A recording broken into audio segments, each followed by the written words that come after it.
I was sick unto death with that long agony. I felt that my senses were leaving me.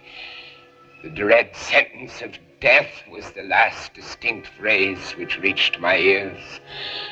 After that, the voices of the Inquisition judges seemed to merge in one dreamy, indeterminate hum.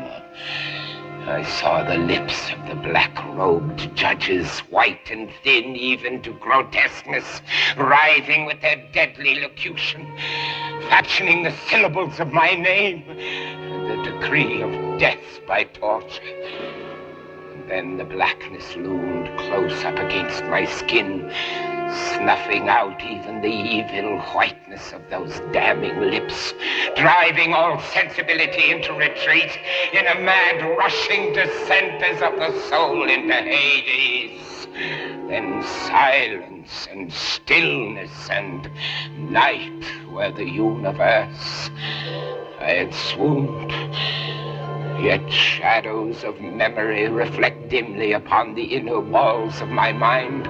Shadows of tall figures that lifted and bore me down to a place of flatness and dampness and silence.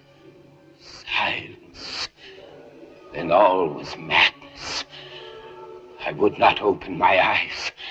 I felt that I lay upon my back unbound. I reached out my hand and it fell heavily upon something damp and hard. I longed, yet dared not to employ my vision.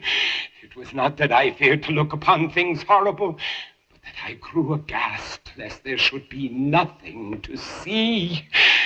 At length, with a wild desperation at heart, I quickly unclosed my eyes. My worst thoughts were confirmed. The blackness of eternal night encompassed me. I struggled for breath. The intensity of the darkness seemed to oppress and stifle me. Perspiration burst from every pore and stood in big, cold beads upon my forehead. I thrust my arms wildly above and around me, clawing, grasping, reaching for something, either damnable or saving, but something. Nothing. The agony of suspense grew intolerable, and so I arose. Cautiously, I stepped forward, my eyes straining from their sockets in hope of catching some faint ray of light. But the blackness was still a disguise, and until finally a wall, smooth, slimy, cold, a wall. I followed it up, stepping with all that careful distrust inspired by the thousand vague rumors of the horrors of Toledo. Finally, I took courage. I resolved to quit the wall and to cross the enclosure in as direct a line as possible. The floor was treacherous with slime. I advanced cautiously, some 10 or 12 paces in this manner, when suddenly I stumbled and fell violently on my face. In the confusion attending my fall, I did not immediately apprehend a somewhat startling circumstance. It was this. My chin rested upon the floor of the prison, but my lips and the upper portion of my head touched nothing. At the same time, my forehead seemed bathed in a clammy vapor, and a peculiar smell of decayed fungus arose to my nostrils. I had fallen at the very brink of a circular pit. Groping about the masonry, just below the margin, I succeeded in dislodging a small fragment and let it fall into the abyss. Many seconds I waited and hearkened to its reverberations as it dashed against the sides of the chasm in its descent. At length there was a sullen plunge into water, succeeded by loud echoes.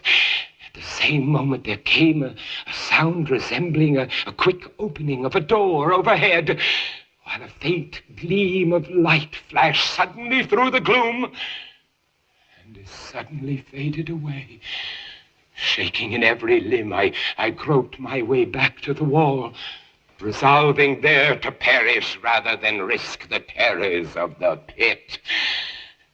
Agitation of spirit kept me awake for many long hours, but But at length I fell into a deep slumber.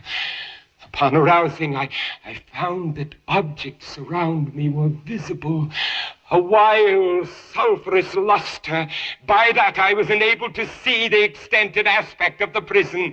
What I had taken for masonry seemed now to be iron in huge plates. Figures of hideous fiends in aspects of menace with skeleton forms overspread and disfigured the walls.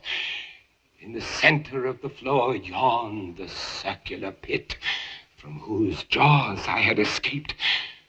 Then I realized that I was securely bound to a low framework of wood, strapping past in many convolutions about my body, leaving at liberty only my head and my left arm, said that only with much exertion could I supply myself with food from an earthen dish which lay by my side on the floor.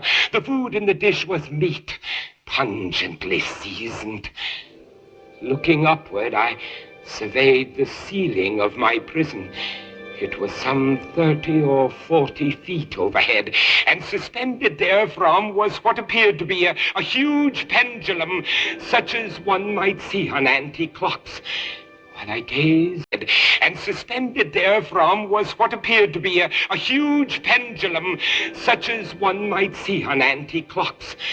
While I gazed at it, I fancied that I saw it move, ever so slightly.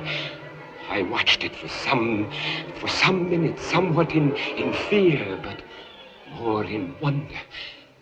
Then a noise attracted my notice, and looking to the floor, I saw several enormous rats. They had issued from the pit, with ravenous eyes allured by the scent of the meat. It required much effort and attention to scare them away from the food. When I again cast my eyes upward, what I saw confounded and amazed me. The sweep of the pendulum had increased in extent by nearly a yard. But what mainly disturbed me was the idea that it had perceptibly descended. I now observed, with what horror it is needless to say, that its lower extremity was a crescent of glittering steel, about a foot in length from horn to horn, the horns upward, and the under edge evidently as keen as that of a razor, and it hissed as it swung through the air, inch by inch, with a descent only appreciable at intervals that seemed ages. Down and still down it came. Days passed ere it swept so closely over me as to fan me with its acrid breath. I prayed for its more speedy descent. I grew frantically mad and struggled to force myself upward against the sweep of the fearful scimitar. And then suddenly I fell calm and lay smiling at the glittering death as a child would at some rare bauble. I saw that the crescent was designed to cross the region of my heart. It would fray the serge of my garment. It would return and repeat its operations again and again. But the fraying of my garment would be all that for several minutes it would accomplish. To the right, to the left, far and wide, down, steadily down it crept, with the shriek of a damned spirit, to my heart, with the stealthy pace of the tiger. I alternately laughed and howled as the odor of the sharp steel forced itself into my nostrils. Down, relentlessly down. It vibrated finally within 3 inches of my bosom. 10 or 12 sweeps would bring the steel in actual contact with my clothing. And then with this observation, there suddenly came over my spirit all the keen, collected calmness of despair. For the first time in many hours, or perhaps days, I thought of the rats. They had been literally swarming around the low framework upon which I lay. They were wild, bold, and ravenous, their red eyes glaring upon me as if they waited for motionlessness on my part to make me their prey. What food, I thought, have they been accustomed to in the pit? They had devoured, in spite of all my efforts to prevent them, all but a small remnant of the contents of the dish. Although my plan was scarcely sane, I proceeded at once to attempt its execution.